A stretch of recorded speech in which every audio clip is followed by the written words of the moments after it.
Law is not just about individual acts. It is also about collective responsibility. अगर कोई अकेला इंसान कोई क्राइम करता है तो उसकी रिस्पॉन्सिबिलिटी उसकी है, लेकिन अगर दो से ज्यादा लोग मिलकर कोई क्राइम करते हैं तब ये उनकी जॉइंट लायबिलिटी। तो कानून मानता है कि वो सब इसके लिए इक्वली रिस्पॉन्सिबल है, और ये प्रिंसिपल हमें मिलता है section 3 of BNS subsection 5। Section 3 subsection 5। तो चलिए इसे हम डिटेल में पढ़ते हैं कि आगे इसमें क्या है। तो सेक्शन 3 सबसेक्शन 5 बात करता है कॉमन इंटेंशन की। अब कॉमन इंटेंशन को जानने के लिए हमें उसके इसेंशियल एलिमेंट्स का पता होना जरूरी है कि इसमें ऐसी क्या चीजें होती हैं, किससे हमें पता चलता है कि ये कॉमन इंटेंशन है। अब इसमें कौन कौन से मेन एलिमेंट्स हैं। सबसे पहले तो बोला है कि कॉमन इंटेंशन के लिए इस सेक्शन के अंदर एक क्रिमिनल एक्ट होना चाहिए।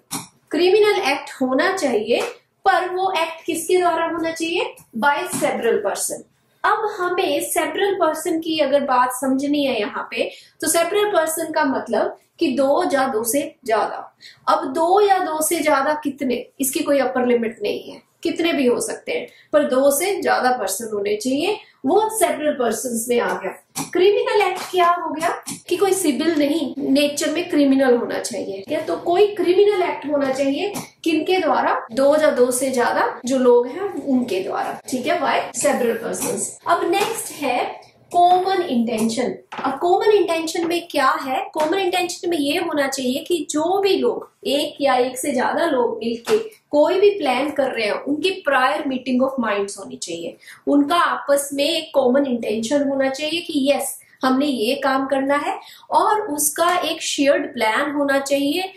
प्लान जो है वो प्रायर अरेंजमेंट भी हो सकता है और ऑन द स्पॉट भी हो सकता है। अगर इसको एग्जांपल से समझना हो, अब सपोज करो ABC इन्होंने एक प्लान बनाया, Z उसकी पिटाई करेंगे, तो वो उनका कॉमन इंटेंशन हो गया, क्योंकि ABC ने तीनों ने वो प्लान शेयर कर रहा है आपस में, और जब उन्होंने शेयर करा उनकी प्रायर मीटिंग ऑफ माइंड्स है, एक प्रायर अरेंजमेंट है, तो क्या करते हैं वो उसकी पिटाई करने चले जाते हैं ABCZ की, और जैसे ही पिटाई करने जाते हैं D भी वहां आता है। वो कहता कहाँ जा रहे हो? कहते उसे पीटने जा रहे हैं।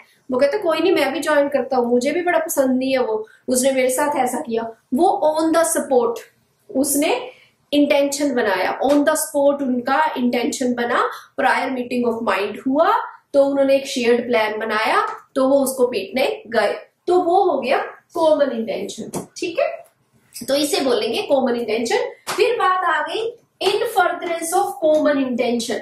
अब कहते कि जो कॉमन इंटेंशन उन्होंने बनाया, उसकी पिटाई करनी है, उसकी पिटाई करने के लिए, उस उद्देश्य की पूर्ति करने के लिए वो कोई काम करेंगे, ठीक है।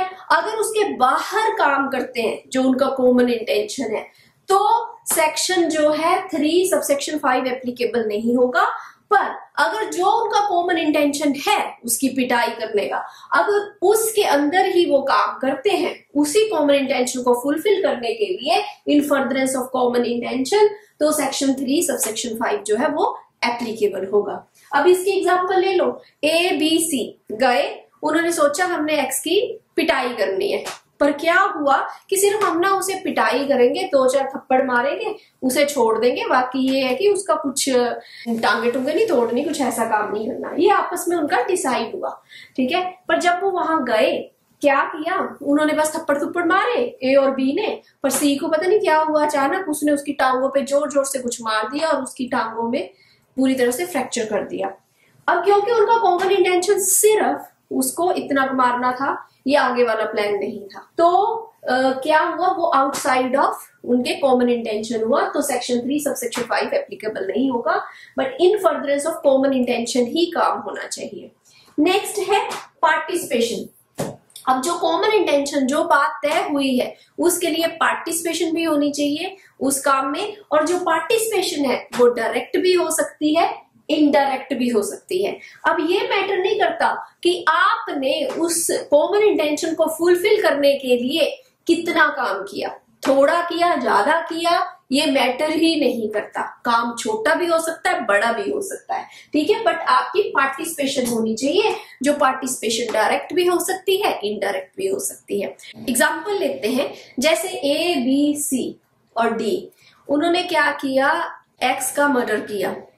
तो जब उन्होंने मर्डर किया, ए जो है वो डोर पे खड़ा था, बी जो है वो गाड़ी में बैठा था, और सी जो है वो रूम में खड़ा था, ध्यान रख रहा था कोई आ तो नहीं रहा दूसरे रूम से या कुछ। डी ने जो है उसको मर्डर कर दिया।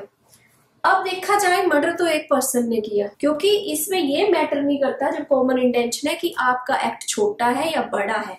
बात ये आती है कि आपका कॉमन इंटेंशन था, प्रायर मीटिंग ऑफ माइंड्स था, और आपने उसमें पार्टिसिपेट किया डायरेक्टली या इनडायरेक्टली, या डिस्टेंस पे थे आप या नजदीक थे, ये कुछ भी मैटर नहीं करता।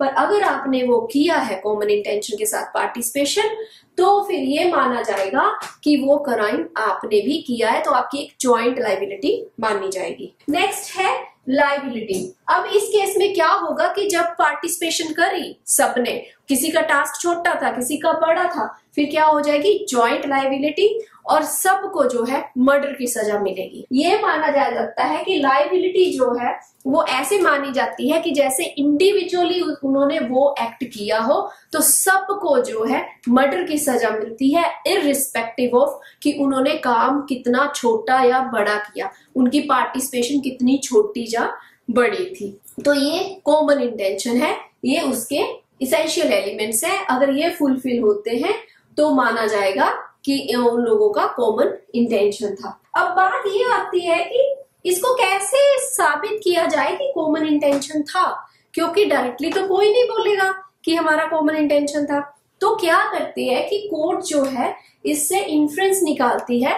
वो कोर्ट देखती है कि जब भी वो क्राइम हुआ, अक्रेंस ऑफ क्राइम हुई, उससे पहले क्या हुआ, उसके दौरान क्या हुआ, उस अक्रेंस के बाद क्या हुआ। फॉर एग्जाम्पल सर्कमस्टांसेस देखे जाते हैं, सर्कमस्टांशियल एविडेंस देखा जाता है।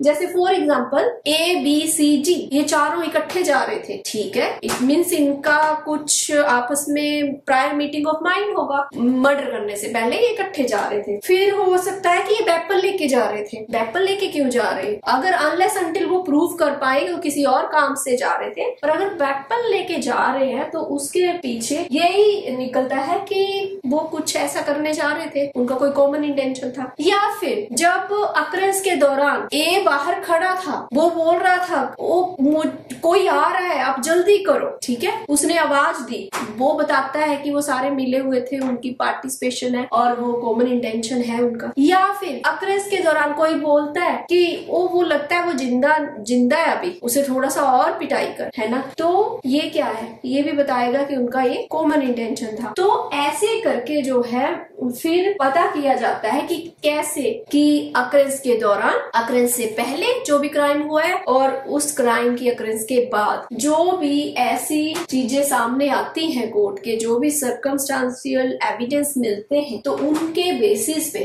ये पता लगाया जाता है कि इसमें प्रायर मीटिंग ऑफ माइंड्स था, शेयर्ड प्लान था, प्री अरेंज्ड प्लान था या ऑन द स्पॉट प्लान था, उनका कॉमन इंटेंशन था। और अगर कॉमन इंटेंशन होगा तो सारे इक्वली लायबल होंगे, अपने अपने एक्ट के लिए लायबल नहीं होंगे। कोई ये डिफेंस नहीं ले सकता मैं तो बस जी डोर पे खड़ा था, मैंने तो कुछ नहीं किया, मारा तो डी ने, नहीं, वो डिफेंस नहीं लिया जा सकता, क्योंकि आप उस प्लान के हिस्सेदार थे, इसलिए आपको भी पनिशमेंट जो है वही मिलेगी जो मर्डर करने वाले को मिलेगी, ठीक है। तो जॉइंट लायबिलिटी होगी और सजा ऐसे दी जाती है, माना जाता है कि उन सब ने वो क्राइम इंडिविजुअली किया है, चाहे उनका रोल अलग अलग रहा हो, पर उनको सजा जो है वो मर्डर की ही मिलेगी, जॉइंट लायबल होंगे। ऐसे अगर किसी ने चोरी करी है तो सबको चोरी की सजा मिलेगी, अगर उनका कॉमन इंटेंशन है उसको करने का। तो इस तरह से ये हमने जो है कॉमन इंटेंशन जो है वो डिस्कस किया। आई होप आपको समझ आ गया हो, and thank you very much.